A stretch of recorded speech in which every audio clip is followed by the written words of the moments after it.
Nagaan isiniif haa ta'u akkam jirtu nagaadha. Waga nagaa taatanii nus nagaadha. Nagaadha nuunis Waaqayyoof galanni haa ta'u.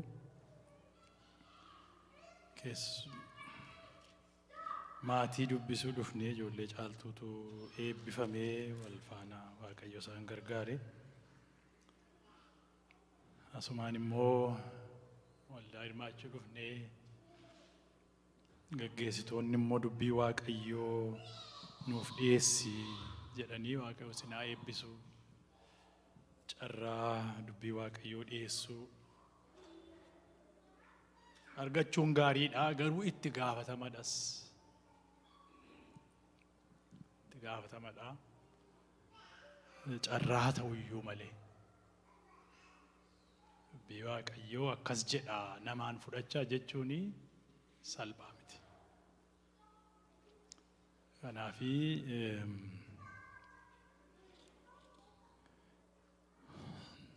yoomiyyuu ittiin bartan waltajjii kana. Yoomiyyuu itti hin bartani. Kanaafi itti yaaduudhaafis yeroo gabaabaa duwwaan qaban ture. Waaqayyoon garuu kadhadheera. Waaqayyoo nama gargaaraa, dubbii Waaqayyoo walii wajjiniin ilaalla. Sa'aatiin achirra jira. Ani sirriidha ta'uu dhiisu. Anaaf sirriidha. Isa sirrii naaf ta'ee namni fudhatus jechuu koo miti. Garuu sa'aatii ilaaluun barbaachisaadha jedhee tanan yaada. Namni hammuma tokko dhaggeeffachuu danda'a. Kanaaf ani waa'ee sa'aatii dubbadha. Namni taa'ee yeroo nama dhaggeeffatu sodaachuun gaariidha jechuu kooti. Sodaachuun gaariidha. Kanaaf ani sa'aatii ilaalee hammuma kanadha kan gochuu dandeenyu daqiiqaa 40-45. Silaafis egaa hunduma isaas yaadata miti namni. Kanaaf waa'ee sa'aatii yaadaa, sa'aatii immoo Waaqayyootu uumee aduun kun hin naanna'a. Aduun illee naanna'u lafti aduutti hin naanna'a, sa'aatiin hin deemaa jechuudha. Takka tureenuma deema, inni hin dhaabatu. Sagalee Waaqayyoo keessaa walii wajjiniin akka ilaalluuf yaada koo keessa kan dhufee macaafa Saamu'eel 2 boqonnaa 24 keessa seenaa jiru tokkodha. Walii wajjiniin Waaqayyoon kadhannee tananiin dubbisee isa booddee dubbisaa seenaasaa jalqaba waanan dubbachuu barbaade fananii akka jalqaba kadhannu barbaade hin kadhannaa, walii wajjiniin kadhannaa. Yaa Waaqayyoo Gooftaa, si galateeffannaa dubbii kee Gooftaa warra dhagaanii nu taasifte. Yaa Waaqayyoo Gooftaa, dubbiin namaa baay'ee nama gargaara, lafatti nama gargaaru baay'ee qaba. Dubbiin kee immoo yaa Waaqayyoo egaa namaa nama gargaara ta'e hankee immoo hammam namaa gargaaru ree. Dubbii kee namatti dubbachuun jaalala keeti yaa Waaqayyo. Amala namatti dubbachuu qabdaa, nama wajjiniin haasa'uu qabdaa, nama gaggeessuu yaa Waaqayyo amala keeti. Karaa namatti argisiisuun amala keeti. Sirna isa Waaqarraa gara lafarraa fiddee yaa Waaqayyo sirna Waaqarratti hojjete. As lafarratti akka inni hojjetu barbaaddaa, yaada qabdaa, fedha qabdaa. Jaalala qabdaa, jaalalli kee lafarratti haa raawwatu jedhaa kadhadhaa jette yaa Waaqayyo. Akkuma Waaqarratti raawwate.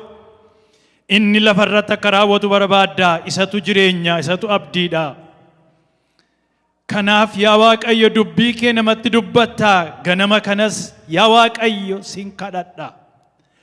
Dubbii kee nutti dubbadhu. Ameen. Maqaa Gooftaa Yesuusiin yaa Waaqayyo namoonni macaafa qulqulluu dubbisaniiru. Namoonni baay'een macaafa kana kan dubbisanii dubbisi kun isaaniin gargaariin hafe booddeeyyuu diinayyuu kan itti ta'an baay'eedha. Dubbii kee yaa Waaqayyoo isa barreeffame kana situ namaaf galcha. Isaaniif hagaluuf sammuu isaanii baneefii jedha. Sammuu namaa situ bana jechuudha. Ameen. Akka hubataniif sammuu isaanii baneefi si wajjiniin deemaa turanii Yesuusii wajjiniin. Wangeela Luqaas boqonnaa 24 keessatti yeroo ilaaltanii Qaliyoophaan fa'a duukaa deemu turanii itti dubbata. Yesuus irraa dhaga'u du'aa ka'eera. Nama du'aa ka'eerraati. Nama isaanii wajjiniin immoo ture. Nama barsiisaa guddaa irraati dhaga'aa jiru. Garuu hin hubanne baay'ee sindinqa. Hubachuu hin dandeenye yaadi isaanii jireenya isaanii qabamee ture. Akka hubatanii fi sammuu isaanii baneefidha. Sammuu namaa kan banu siidha akka hubataniif. Sammuu keenya nuuf bani. Anas na gargaari yaa Waaqayyo maqaa Yesuusiin dubbii kee akkan dubbadhuuf na gargaari. Hafuurri qulqulluu na hojjetu hafuurri kanaan mormu haa hidhamu. Maqaa gooftaa keenya Yesuusiin. Ameen. Macaafa Saamu'eel isa lammaffaa boqonnaa 24 keessaatiin dubbisa. Lakkoofsa 22 irraa kaasee tanan dubbisa. Akkas jedha. Isa lammaffaa 24 lakkoofsa 22 irraa seenaa isaa itti deebi'ee tanan dubbadha. Arwaanaan kana irratti Daawitiin qalma gubamu dhiyeessuudhaaf sangoonni kunootii qoraaniif immoo mi'ittiin midhaan siribsiisanii fi mi'i qotiyyoo kunootii. Egaa yaa gooftaa jedheen egaa yaa mooticha koo yaa gooftaa koo waanuma gaarii ta'e sitti mul'atti fudhadhuu dhiyeessi. Yaa mootii koo ani arwaanaanii kana hundumaa siif nan kenna. Itti fufees Waaqayyoo gooftaan kee aarsaa kee siif fudhatu jedhe. Daawit mootichi garuu deebisee arwaanaadhaan lakkii jedheen. Lakkii. Ani horii baaseen sirraa bite malee wantan horii ittiin baasin qalma gubamu godhee Waaqayyo gooftaa kootiif hin dhiyeessu jedhe. Daawit kana booddee oobdii midhaan sanaa sangoota sanas meetii akka giraamii 600 miijanuuni bite jedha. Kadhannaas gooneerra inni nutti gidduutti interruptii nu godhes gab jedheera. Kanaaf itti fufnaa seenaan kuni lakkoofsa 1 irraa kaaftaniitii yommuu ilaaltanii Waaqayyo Daawititti akka inni dheekkame dubbata. Waaqayyotu Daawititti gaddeedha. Macaafa seenaa baraa isa jalqabaa boqonnaa 21 keessatti seenaan kun barreeffameeti argitu. Seenaa dhumti kana fakkaatu barreeffameeti. Seenaa kana fakkaatu tun ta'in seenaa dhumti the same barreeffameeti argitu achitti. Daawwitii saba Israa'el halakkaa'anii jedhe. Yeroo gabaabaa waanan dubbadhuu fi waa xinnoo immoo isinii buufti jedhee waanan yaaduu fi yaada keessan naa kennitu jedhee abdadha. Sababiin isaa bara dheeraa gaa yeroo waltajjii irra namoonni kana jettee naan jedhu. They take one sentence and they sagara biraan qabu. Kanaafi arwaanaan Daawitii saba lakkaa'uudhaaf ka'e sansasii hizbi qotaramoo maa jedhama dur waan akkasii barbaade. Yeroo sana saba lakkaa'uun sababii lamaafidha. Riizinii lama duwwaadhaafidha. Tokkoffaa ni conscription isa jedhamu beektu miti jechuun wattaaddara godhachuudhaa fi humnaanii nama ijoollee dargaggoota fudhachuudhaafidha. Purpose inni tokko. Inni lammaffaan immoo isa labor working jedha dhagaa guursisuudhaaf, mana ijaarsisuudhaaf, lafa qochisiisuudhaaf, horii xinnoodhaan yookiin tola. kanaafiti lakkoofsisee nama lakkaa'uuni by itself cubbuu miti, cubbuudha jedhameetiin barreeffamne. Garuu kanaaf lakkaa'u, mootonni kanaaf lakkaa'u. Gara biraa tarii as keessatti sirriitti waan macaafa seenaa baraa keessatti seenaan inni kuni seexanatu Daawitiin kakaaseedha. Akka inni kana godhuufi seexanatu kakaaseedha. Yeroo lakkaa'an immoo kan isin dinqu riippoort yeroo godhanii gabaasa yeroo godhanii namoota akkuma nama jedhee waraana dhaquu danda'anii jajjaboo kan ta'aniidha malee warra kaaniyyuu hin lakkoofne. So purpose isaa hin hubattu asirraa kaaftanii jechuu kooti. Dhaqiitii lakkoofsisi jedhee kan inni gaafate immoo ajajaa waraana isaa Iyoo'aab isa jedhamudha. Don't do this jedheen Iyoo'aab. Hin godhini kana Daawit jedheen. Garuu mootii sababii ta'ee fi yaadi isaa fudhatee yaadi isaa caaleetii no mootii dhaqee ajajee dhaqeetii akka inni lakkaa'amu godhee. Seenaa Iyoo'aab yeroo laaltanii Iyoo'aab nama akkas jedhu miti. Iyoo'aab nama eeggannaa qabu miti. Nama experience qabudha. Bara dheeraa nama waraana gaggeessedha. Daawitii wajjiniin bara dheeraa nama turedha. Seenaan inni kun immoo gara dhumaatti kan dhufedha. Waan akkasii hin beeku Iyoo'aab jechuu kooti. Dhiisi jechuu nama beeku miti. Nama revenge. Nama yeroo inni ilma isaallee Abesaloomiin yeroo irratti ka'ee mootummaa isaa Daawit galagashee Daawit baqatee lagatti galee booddee immoo Waaqayyo deebisee seenaa sana dubbachuu fedhee miti gaggabaabsee isa kanaa wajjiniin walitti qabsiisuu fedhee tananii deebisee waraana egaa ilma isaa Daawit mootummaatti deebi'ee waraana isa kana mo'achuudhaa fi waraanni gara biraan gaafa jalqabamu egaa Iyoo'aabtu gaggeessee jechuun yeroo waraana keessatti egaa difeensii fi offensiin jira. Offensiivii yeroo jalqabanii hin ajjeesin Abesaloomiin immoo jedheen Daawit. Namni immoo dhaga'eera. Abesaloomiin sila'uu karaarraa kaateera, karaarraa ce'eera. Inni rifeensa isaa kana hiddi rarraasee lafaan qateetii hafeedha. Lafa Waaqayyo san keenya kaa'ee rarra'ee hafee Abesaaloom rarra'eera achitti argineedhanii Iyoo'aabitti dhufanii himnaanii Iyoo'aabii eessatti argite iddoo akkasiitti. Maaf hin ajjeefneedhe? Maaf ajjeefnaa jedhaniin Daawit hin ajjeesin yeroo inni siin jedhu dhageenyeerraa jedhanii. Inni garuu dhaqee ajjeese. Ajajaa waraana kan yeroo mootummaan Saa'ol galagalees Abneeriin dhaqee ajjeese nama akkasiiti jechuu kooti. Nama dhiiga dhangalaasudha. He doesn't hesitate. Kan isin dinqu asirratti garuu Daawitiin hin godhin jedheen. Garuu Daawit hin dide. Inni iyyuu akkas jedheenii jechuu kooti. Ani waraana amma kanan qaba jechuu yaadeera ta'a. Waaqayyo garuu hin godhiniin ittiin jedhe. Eega godhee booddee consciousiin namaa kan inni activatii ta'u the conscious eega namni balleesse booddee. That is how it works. Amma garaansaa rukutame hin gadde jedha Daawit.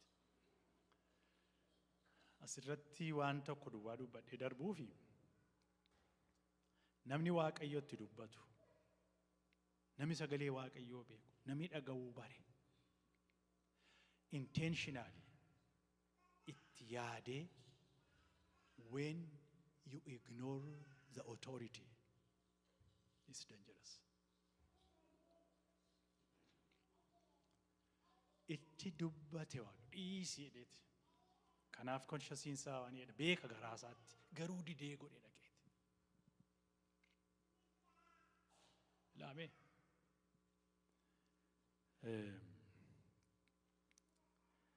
Waaqayyo hin godhinii yeroo jedhu. Waaqayyo hin godhinii yeroo jedhu namni didee yeroo godhu. Namni waa balleessee, namni dogoggoree namni sobee yoo Waaqayyo namicha sana dhiiseera ta'e you went too far. yoo dubbateera ta'e Waaqayyo yoo dide no jedheera ta'e tarii seefii keessa jirtu yookiin immoo iddoo qajeelaa iddoo seefii ta'e yookiin iddoo amansiisaa seefiin afaan Oromootiin iddooma amansiisaadhuma namitiire. yoo garuu Waaqayyo calluma jedheera ta'e you went already too far.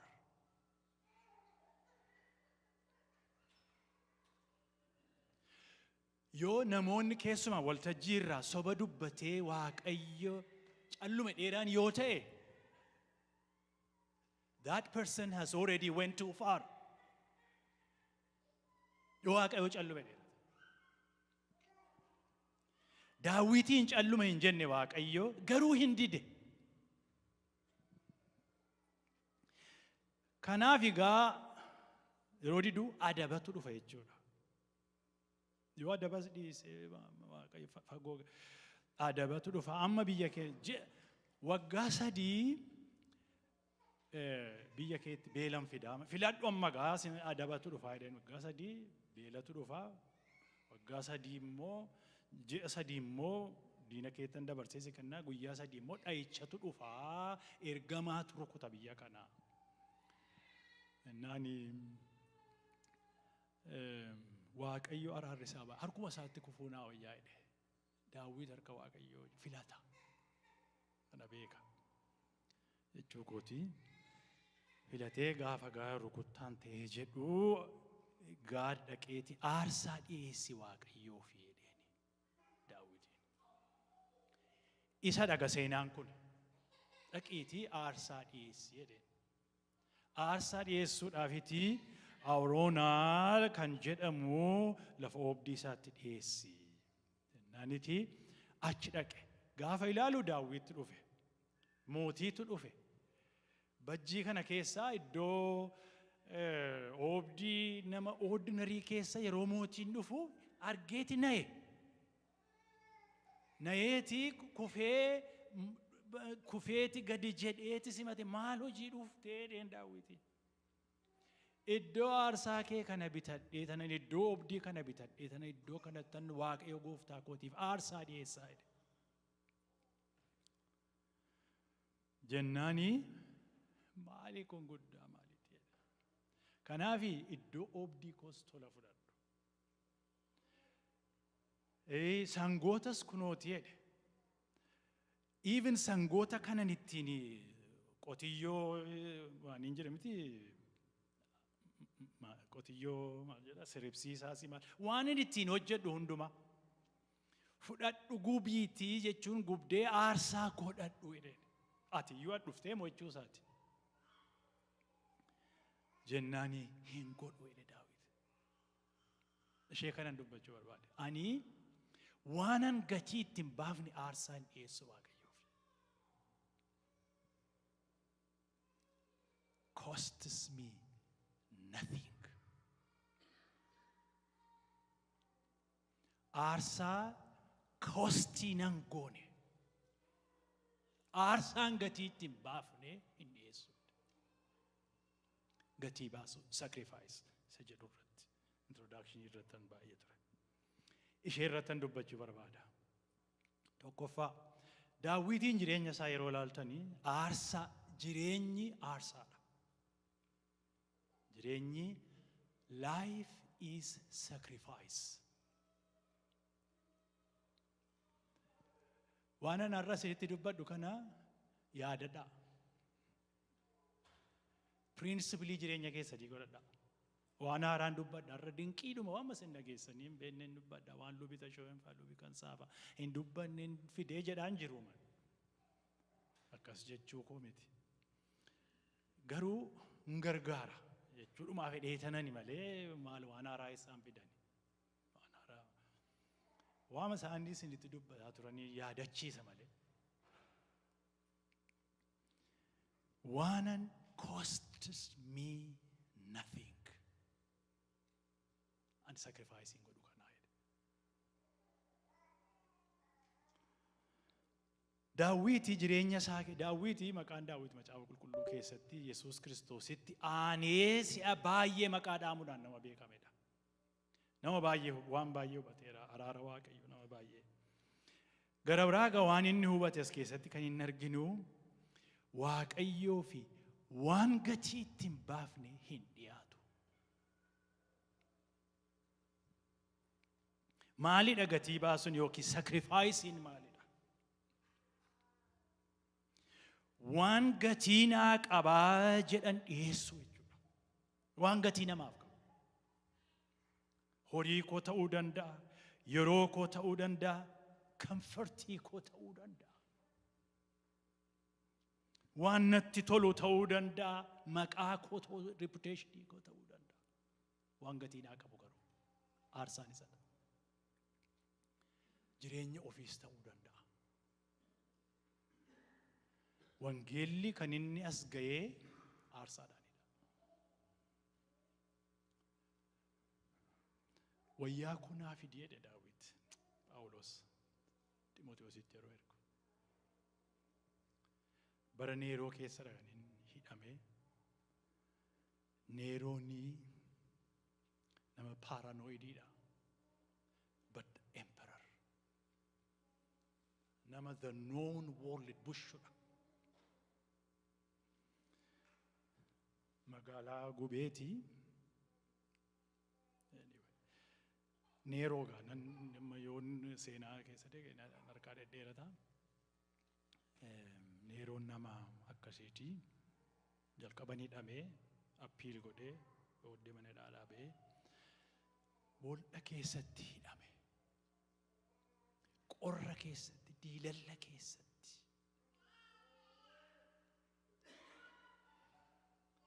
Uffata koo naa fidi. Boolla achi ba'een ajjeefame. Wangeelli costs life. Not only comfort. Booddeen ajjeefame gama orma isaa kutaniiti. Sacrifice ini wanta na barbaachisa jedhamu kennuudha. Maaliif barbaachisaa ta'e? Tokkoffaa maaliif barbaachisaa ta'e? Lammaffaa immoo yaaduma kana keessatti maal argisiisa? Gaaffii kan kaase gama jalqaba aarsaan maalidha isa jedhuun dubbadde. Amma lammaffaa irratti immoo maaliif barbaachisaa ta'e? Maal argisiisa? Tokkoffaa amala Waaqayyoo argisiisa. Aarsaa sacrificing. It is the character of God. Waaqayyoo amantiin keenya aarsaa irratti ijaarame. Waaqayyo abbaanii ilma isaa kenne. Ilma isaa kenne. Yeroo baay'ee dhiphina ilmi lafarratti dhiphate. The horror of death. Ingiliffa kana gaachuma durumaa kaasee jitti mammakaama. Kanaafi naa dhiiftu waan miti. The horror of death. Arge ilmi miti lafarratti. Garuu wanti yeroo baay'ee irraanfatu the pain of the father. Ijoollee qabna miti warri kaan ganaa godhannaa warri kaan ijoolleen keenya yeroo reebamanii kukkutamanii dhiiganii maal jettu? That was the pain of the father. Waaqayyo ilma isaa kenne. Ilmi jireenya kenne. Kennu aarsaa. Amantiin keenya aarsaa irratti ijaarame. Hafuurri qulqulluun cubbamoota keessa jiraachuudhaaf qulqulloota keessa miti. Nama homaan dandeenye. Nama homaan qabne. Ani waa godhachuu nan danda'a. Ani biyya lafaa kanaa mo'achuu nan danda'a. Cubbuusaa mo'achuu nan danda'a. Seexanas mo'achuu nan danda'a aarsaa jedheeti yoo namni yaade, again you went too far. Hafuura qulqulluu malee abdiin qabu namni. Kanaafi hafuurri qulqulluunis of kenne. Hafuurri qulqulluuni gaddaa namaa wajjiniin deema. Gadduu sana barbaadee miti. Namni gaddisiisu. Aarsaadha jechuudha. Tokko dubbadhe gaa. Aarsaanii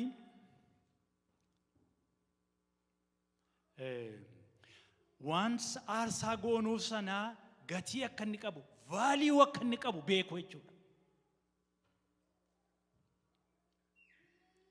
Kana revealii godha. Amma ijoolleen yeroo dhaabatanii faarfatanii al tokko namni maybe gochuma jaallatu ta'uu danda'a. I don't know jechuu kooti akkuma namni itti hubatu garuu shaakalu bona aduu cabbii keessa oofanii dhufu ijoollee hirribaa kaasu aarsaadha. Amma ijoolleen nu biraatti kiiloomeetirii fagoorraa dhufu ijoollee hirribaa kaasanii every Sunday 10 years, 15 years, 4 years. Tura rafanii hin danda'u miti maal isaanis. Tura rafanii waldaa immoo kudhanii walakkaatti dhufanii ijoollee waggaa 2, waggaa 3 dammassanii kursii nyaata. Uffata uwwisanii hirriba ijoolleen hirribeen ka'utuu jedhanii achi eessa baanii dhufu. Maaliif? Tajaajila sanatu aarsaa gaafata. Akkuma ittiin ta'u. Value isaan beekaa jechuudha. Meeshaa muuziqaa shaakaluun har'aa borii shaakaluun it costs time. Buleessa tokko nama sooloo faarfatuuti. Kanaan nu tajaajilta naani ijoollee wajjiniin nu tajaajilii jedhee sananii gaafadheen. Ijoollee giruuppii wajjiniin mee haa boqotanii naan jedhe. Mee haa boqotanii isaanirraa qofaama koonan tajaajilaa. Maaliifi shaakaluun makiinaa keessattis isa shaakaluu naan jedhe isa tuna makiinaa keessattis torban dhufu isa shaakaluu. Manatti isa dhaggeeffatu maal jedheeti natti hime jaa tokko waldaa gara biraarraa kan dhufe maaliifan kana jedhaa value sanaan beekaa gatii sanaan beekaa kanaafan aarsaa baasa jechuudha. Aarsaa malee hin jiru value isaa beekuudha. Kanaafiti aarsaa. Kanaafi tajaajilli convenience namaa comfortii namaa sacrifice gochuu gaafata.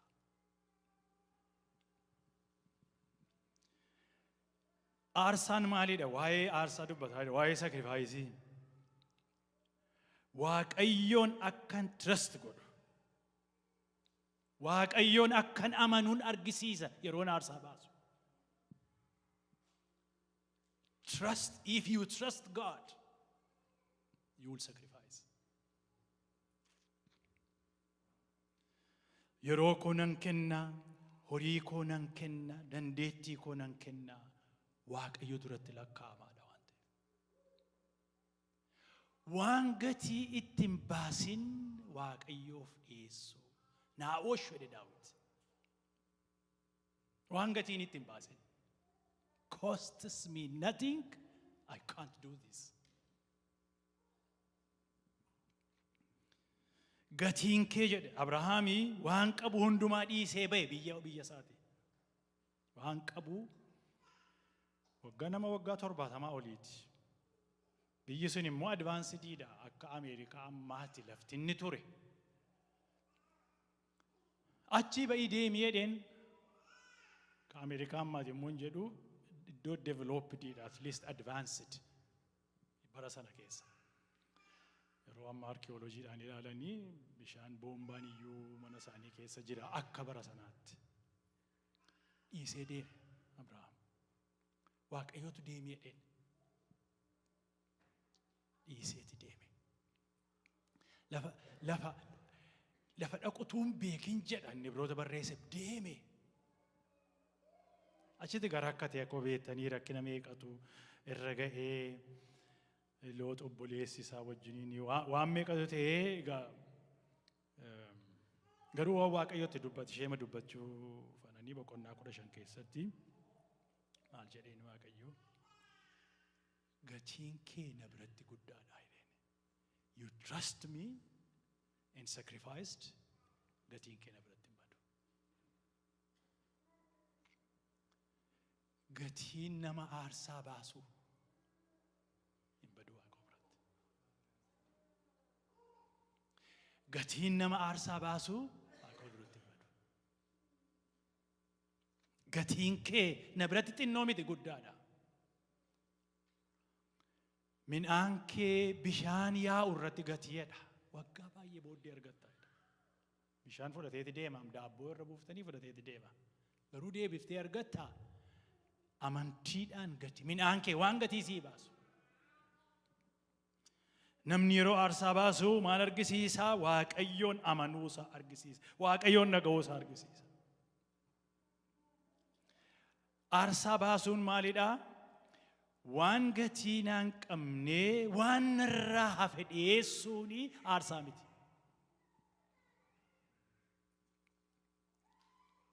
Waan gatii naan qabne. Abrahaamiin ammas fakkeenya sana yoo fudhanne ilma kee tokkicha ilma kee isa jaallattu. Isa aarsaa naa godhi jedheen. Tokkicha ilma kee isa keessa iyyuu immoo isa jaallattu sana. Aarsanii the precious aarsaan isa jaallattu isa dhiyeesse. Wangeela Luqaas boqonnaa 12 keessatti dubartii tokko jaartii tokko haadha hiyyeessaa tokko argitu. Haadha hiyyeessaa tokkotu Yesuus taa'eeti ilaala ture. Lafa horiitti kennan lafa teemplii fuulleetti lafti horii keessa buusan jira. Namoonni dhufaniiti horii keessa buusu. Warri sooressas dhufanii $200 yookiin gatii bara sanaatti keessa buusanii 300 kan buusan jiru. Dhaabateeti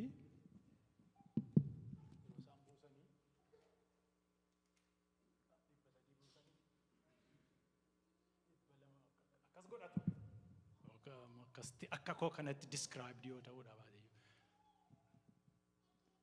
jedhama achi keessatti dubbisuu dandeessu. Abaluummoo maqaan barreessa. Isa achitti hafes beeka.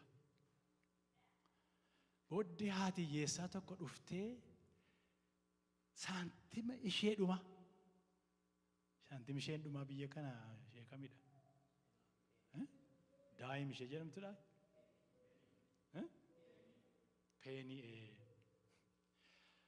Peenii keessa buufte. Isuma qabdi. Waan tokkoon qabdi ishee qabdu achi keessa buufte. Isheetu caalaa buuseedha. Ila ivantii tokkorraa kaaftaniiti doktiriinii hin uumtani. Namni hundinuu waan qabu kan jedhu doktiriinii achirraa qabu. Rakkinni guddaan kanadha waldaa keessatti experience fuudheeti namni doktiriinii godha. Experience is not a doctrine. Namni tokko miraculously fayyuu danda'a. That you can't make a doctrine. Namni tokko immoo look Magarsaa. Magarsaa is I have never seen like Magarsaa. Ageessanitti lubita shoome waldaan nu erga lubita shooman dhufaniiru. Ani nama wajjiniin jiraanneerra miti bara kana keessa walduma keessa immoo waggaa meeqaa nama wajjiniin kwaayirrii jaarsolii namoota adda addaa wajjiniin yoo hojjenne miti. I have never ever seen like Magarsa. jechuun waa'ee isa doktiriinii bakka maafayyuu dideemna akkas jechuu fedhe. Anyway, waa'ee maanguddoo kanaatti waa'ee haadha hiyyeessaa kanaatiifan jedhee isheen waan qabdu buusaa bakka irratti maxxamuun goonarra immoo bakka waanuma qabdan baankii keessaa buusaa tokko nambisinaa. I didn't say that jechuu kooti. Garuu wanta qabdu achi keessa buuftee jedha. Isheetu caalaa kenneedha Yesuus. Isheetu caalaa kennee. Maal jechu maalirrattan dubbataati jira. Aarsaanii waan nama barbaachifne sila soo baddeetti dhumteettooti kootii koo yoo ta'e sila soo nan gataa. Sila soo maal gootii yoo ta'e kennaa miti. Ofitti hir'isanii utuu namatti tolu utuu namatti miidhagu isa kennantu isa dhaarsa. Macaafa Milkiyaas keessatti sa'aatiin koo meeqa akka ta'e amma kan fudhadhen beeku. I think 11 something. Macaafa Milkiyaas keessatti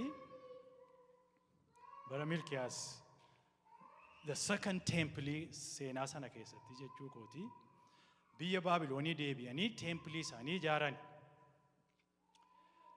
Bara sanaa egaa waa'ee waaqa adda addaa waaqeffachuu dhiisaniiru akka isa duraanii. Garuu yeroo ilaalanii maaltu rakkisee jalqaban. Gaafuma barbaaduun dhaqa waldaa maal. Baqa inni gaafuma ji'a lamatti yoo naqeessa maa miti. Maa inni saantima tokkitti yoo birrii tokko hin kenna waan jedhani. Asii nama asii jedhamti. Jedhani bara sana keessa in the time of Malachi. Jechuu jalqaban jechuu kooti. Inni bakka jechuun jira miti sila soonan barbaachisu se jedhamu jechuun bakka gaafuma natti tole gaafa narraa hafe gaafa naa mijate gaafa naa mijate no aarsaani gaa reetti fidanii dhiyeessu miti bara sana reetti hoolaa korbeessa maal fidaniiti dhiyeessu aarsaadhaaf. Garuu ilaalaniiti hoolaa ishee garaan kaasee du'uutti adeemaa jirtu fidu turan. Silaasoon duuti. Silaasoon duuti madooftee waldaa tarii feetu waldaa yu geessi. Mana qulqullummaa ishee kenninaa jedhan. For me? Do you do this to me? Jedhe Waaqayyo. Waaqayyoof kana gootu jedhe. Waaqayyoof kana gootu. Nama sodaachisa, nama wallachiisa jechuun kooti. Yeroon akka ofii koo wallataan dubbadha. Annoo jechuun yeroo maalan qabanii birri horiis maalan ani hin qabu waan hin qabu nan ga'u isheen itti darbadhee tanan deema. Waaqayyoof moo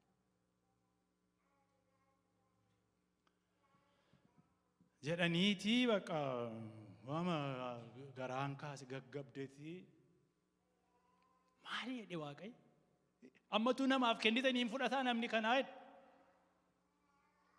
namaaf utuun isin hin fudhattu jedhe hin fudhattu jechuun tiraashiyyuu rakkattu maal hin fudhattu kanaa jedhe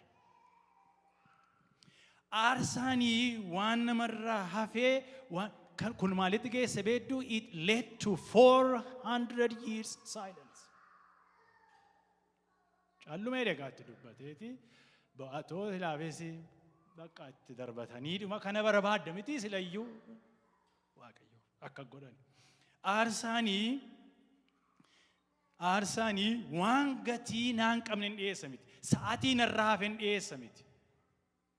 Convenience ilaalladhee yeroo ilaalladhee bakka har'a xinnoo waan jedhu aduun yoon dhaqeessi laalladhee miti jechuu kooti. Sacrifice should cost you. Isa da kan Waaqayyo fudhatu. Qaatan fixee namoonni aarsaa hin beekne. Namoonni aarsaa hin beekne banuunsa jechuun kana lafa kaayee amman banutti isheen sun kan kooti banamteetti. Wanduuni abiddumadha.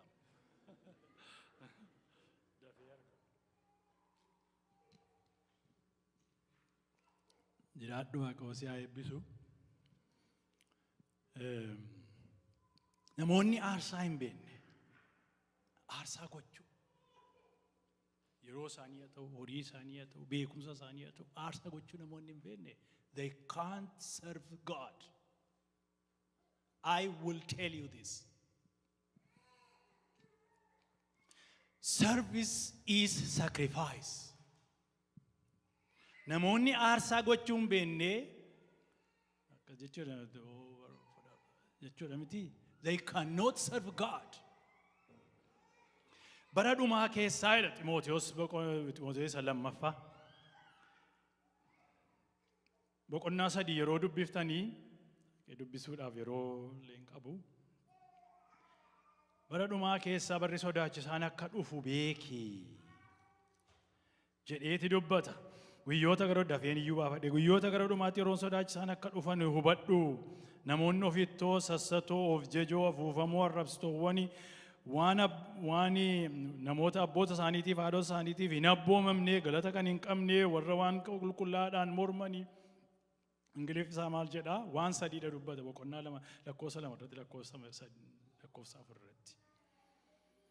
Namoota ofittoonni jedhu afaan Ingiliffaan hin jedha ishee kanas lovers of money, lovers of pleasure, lovers of self. Jaalala sadii. Namoota of jaallatanii of jaallannaanii ofuma koottanaa dhadhaadha. Ofuma koon jiraadhaanii.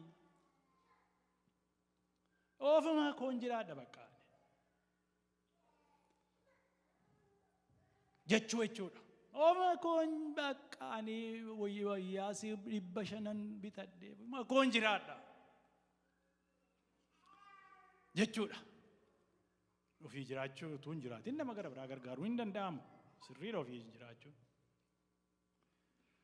Garuu ofittoo yeroo hedduu carraa argannaanii anuma koottan galfadha. Carraa argannaanii manuma koottan gurradha. Manuma koottan gurradha namoota jedhanii jechuudha. In this suffering, painful world. Jechuu kooti waan meeqa qabanii. Akka jedhe Yesuus daareen tureedha daaruu beektu uffata dhabuu jechuudha. Daareen tureedha Yesuus nan gaafanneedha. I don't know why I'm saying this. I don't know garuu keessa koo jiraafanan isiniif sheerii godhaadha. Kanaafan remember jedhe. Daareen tureedha. Namicha daare sanaa rakkatee waan buutu dhabe sanaa hin gargaarree jedhe mitiin. Na anaan nan gargaarreedha. Utuu dandeessu jechuudha. Utuu dandeessu anaan nan gargaara. Rakkadheen ture nan gaafanni anaani. Anaani. Jedha Yesuus. Maaliifan kana jedhaa? Namni horii jaallachuu, of jaallachuu, qannoo jaallachuu, qannoo. Pleasure dhufu jechuudha qannoon jira miti. Pleasure tadlaa jaallachuudhaan yeroo qabamu. Namni akkasii Waaqayyoon tajaajiluu hin danda'u. Aarsaan beeku waanta ta'eef. Aarsaan beeku waanta ta'eef. Kootii meeqan 10,100 ittuman dabaladhan. Ittuman ufuma koo. Ofuma koon jiraadhani. In the end. Wangeela Maatewos boqonnaa 25 keessatti kadhata kan dubbate. gave you chance. Waan keenyatti immoo yoo finnee to live in the richest advanced country in the world. What did you do with it? What did you do with that? Ofuma kan jiraatte. Is that what you did? You will be responsible before God for the time, for the money you have been given. Namoonni aarsaa baasuu hin dandeenye hin beekne jechuudha. Waaqayyoon tajaajiluudhaaf hin danda'an. Egaa gabaabaadhumatti jireenyi aarsaadha. Waaqa jalqaba namni cubbuutti egaa kufee jalqabee Waaqayyo aarsaa dhiyeessuu jalqabe. Kanaafitti rakkatteeti jiraatta jedha. Pointii tokko duwwaa dubbadhee ta'an fixa. Namoonni aarsaa baasuu hin dandeenye booddee biyyaafis kisaaraa badiisa rakkina fidu. Rakkina the white race. Rakkinni isaanii maalidha? Tokko Awurooppaa keessaati. 40% of college graduate women ijoolleen godhatani. Maaliif? Ijoollee godhachuun garaatti baachuu, dhukkubsachuu, yeroo dhalatan guddisuu, dhiquu maal? Aarsaadha miti? Aarsaadha. Hojiidha. Dadhabbiidha. Harma hoosisuun kiliinikiitti geessuu. Maaltu rakkiseedha? Maaltu ijoollee wajjiniinii qafaddamee kana hin barbaadu nama jedhee dhagayeeran. Jechuun ulfa jechuudha. Neeta qabdijjee man alfallegem ofii kun jiraadha malee. Dhagayeeran dhuguma. Maaliif jechuun ulfaa'ee garaatti baadhee maaltu ijoollee. Ofii kun jiraadhaadha malee. Pileejirii ofii kun nyaadhee du'aadha. Kanaafiti har'aa sanyiin adiin lafarraa baduudhaaf adeemaa. Eessaa dhufanii ijoollee godhachuun eegan jiru yoo ta'eeti. Aarsaa baasu. Waaqayyo isa dhageenya nuuf eebbisu. Waaqa galateeffanne.